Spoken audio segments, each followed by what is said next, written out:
Bueno, sigamos.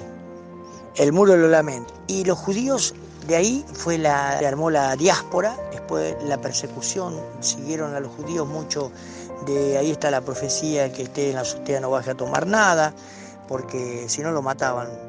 Dice que corría sangre impresionante, era un mar de sangre, la vida, como dieron la vida a los judíos para defender el templo. Terrible eso. Lea no contado por un creyente, lea secularmente cómo fue destruido el templo. Y ¿sabe qué? Cuando el emperador Tito con todo su ejército llegó a Roma, el Senado de Roma le tenía preparado un premio, un galardón para darle por la conquista de Jerusalén y por la conquista del templo. Cuando él llegó ahí, iba a ser coronado, dijo, no, yo no quiero que me coronen a mí, dice, porque yo, dice, no voy a recibir un premio en la cual a un pueblo que su Dios le ha abandonado. El emperador Tito dice, yo no voy a recibir un premio en la cual ya su Dios le había abandonado. Él se dio cuenta que Dios le abandonó al pueblo de Israel. Y él lo dice, y no quiere recibir el premio, no quiere recibir la corona que le tenía preparado el Senado del Imperio Romano. Qué tremendo, ¿no? Ahora, miren, vamos a seguir. Usted me va siguiendo. Los monjes eran dueños de la literatura en aquel entonces, no solamente religiosa, de toda la literatura del mundo prácticamente. Pero hoy aquí, en el año 1450, aparece un famoso y hombre llamado Gutenberg, un alemán que inventa la impresora. Y cuando inventa la impresora, lo primero que imprime, ¿sabe qué es? La Biblia. Mira qué casualidad, ¿no? Y fíjese que él imprime la Biblia y de ahí en más le empieza a sacar poder al clero católico. ¿Por qué? Porque se empieza a descubrir todas las cosas. La gente tiene acceso a leer la Biblia, la gente tiene acceso a leer la historia y ya no pasaba por los monjes. Entonces, ¿qué quiere decir? Le desbarataron a los monjes que tenían el imperio de las escrituras,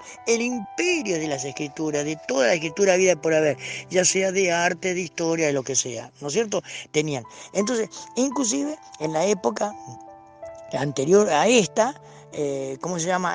Galileo Galilei, eran dos científicos que estudiaban, eran astrónomos y fueron amenazados de muerte, estuvieron a punto de matarles y ellos no se retractaban porque ellos decían que el sol, ¿cómo se llama? Giraba alrededor de la Tierra. Esa es la teoría antigua de los curas. Y entonces él rompe con todo eso y dice que no, al revés es. Y entonces, ¿qué pasa? Los curas le amenazan y le van a matar y él tiene que retractarse para no morir. Eso le pasó a Galileo Galilei. Él tiene un libro escrito también y habla de todo esto. Y también Copérnico. Bueno, muchos científicos que no vale la pena dar nombre, pero valen, ¿verdad? Pero simplemente usted estúdielo también. Y ¿saben qué? El mundo antiguo, ahí de ese entonces, empezó a tener luz y ahí empiezan a escribirse novelas, libros de historia, de todo tipo. Y entonces, ¿qué pasa? Cuando ellos se ven que le cortaron la mano porque ahora no pueden más mentir, ahora no pueden mentir, entonces ¿qué hacen? Hacen una persecución a la iglesia y a la literatura. Entonces empezaron a prohibir ciertos libros, todo libro que le perjudicaba al clero a la iglesia católica, empezaron a prohibir. Y de ahí pusieron el INDEC. El invento del INDEC es de los católicos apostólicos romanos. El INDEC nace justamente por esta razón. Ahí los católicos ponen el INDEC donde controlan. Este libro se puede vender, este libro no se puede vender. Todas estas cosas. Ustedes tienen que saber todas esas cosas. El creyente sabe qué sabe, nada más que sabe decir, voy a la iglesia, Dios te va a sanar, Dios te va a cuidar. Esta es toda la palabra y el lenguaje que tiene la iglesia. La iglesia tiene que saber la historia, el pasado, todo. La Biblia es pasado y presente y también es futuro. ¿Vio? O sea que, entonces, nosotros tenemos que tener visión amplia y completa de todas estas cosas. ¿Por qué a Jesús nunca le avergonzaron en cuanto a las preguntas que le hacían? Porque él sabía responder, porque él se preparó para servirle a su Dios, a su Padre. Bueno, porque dice, él crecía, dice, para que alguno me quiera refutar, ¿no? En el capítulo 2 está, dice, y Jesús crecía en conocimiento hermano, estatura, altatura y gracia con Dios y con los hombres. O sea, crecían la obra de Dios, crecían todo. Todo eso debemos hacer. Qué importante que es. Bueno, sigamos con el templo, ¿sí? Bueno, eso está en la cronología, ¿sí? Helena manda a edificar templo. De ahí en más o menos para el año 400 y pico ya, estaba pervertido el evangelio ya, porque ya se empezó a adorar a la Virgen María. Del año 400 y pico en adelante. Hubo muchos concilios de Nicea, hubo mucho, no voy a hablar de eso, pero simplemente la cantidad de reuniones que hubo para arreglar todas las cosas y unificar a la iglesia, y nunca se pudo. Pero ¿qué pasa? Después está el oscurantismo de la iglesia, que pasaron 700 años, donde no hay ninguna novedad casi de la iglesia, y entre eso existían los monjes. Los monjes eran los escribas, los emanois, que escribían, y también los que retenían toda la literatura que había en aquel entonces.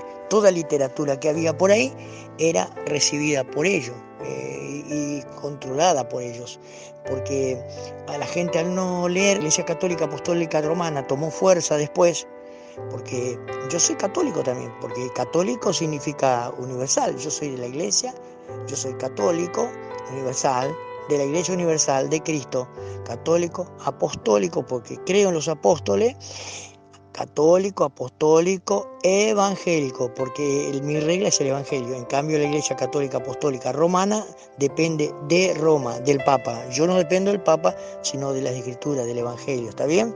Entonces, haciendo toda esta aclaración, tenemos que ver que de ahí en más el Imperio Romano tiene un montón de años donde manejó la literatura, la escritura como ellos querían. Inclusive prohibían que los laicos o que los creyentes leyeran la Biblia. Entonces la Biblia no estaba al alcance como está ahora. Usted va a ir a una librería y compra una Biblia. La Biblia no la tenían al alcance las personas, porque todo lo que era literatura y sobre todo la Biblia la escribían ellos y la manejaban ellos, le cambiaban ellos lo que querían y hacían lo que querían. Y no le era permitido, porque dice que la revelación solamente la daban Dios a los curas, a los sacerdotes, a los curas, sí, a los sacerdotes, los que están vestidos de negro, los sacerdotes de Baal. La ropa de los sacerdotes de Baal era negra. Bueno, ahora, escuche, entonces, acá estamos llegando ya a un punto muy importante, que nosotros vemos que la iglesia ya no tenía revelación de la palabra, pero dejó el Espíritu Santo el Señor.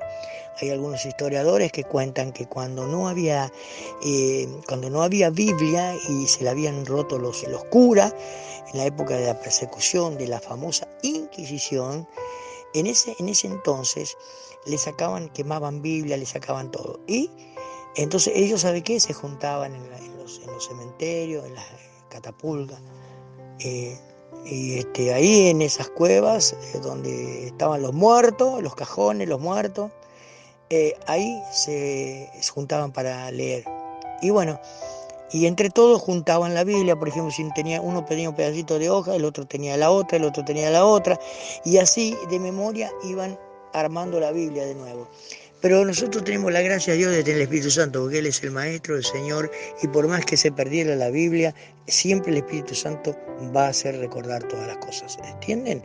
Bueno, seguimos y avanzamos más adelante, ya vemos como el templo no figura para nada, al contrario, el templo es destruido, es manipulado por todo, pero que cuando desaparece el templo, fíjense una cosa, el emperador Tito, que fue el que conquistó con ayuda de los egipcios, de los sirios, de todo, el pueblo árabe, ellos conquistaron el lugar y bueno, destruyeron el templo prácticamente, dejaron un muro nomás que ahora le llaman el muro de los lamentos, ¿sí?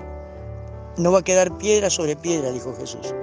Bueno, y de ahí en más entró otra etapa que es importante que usted lo vea también, ¿sí?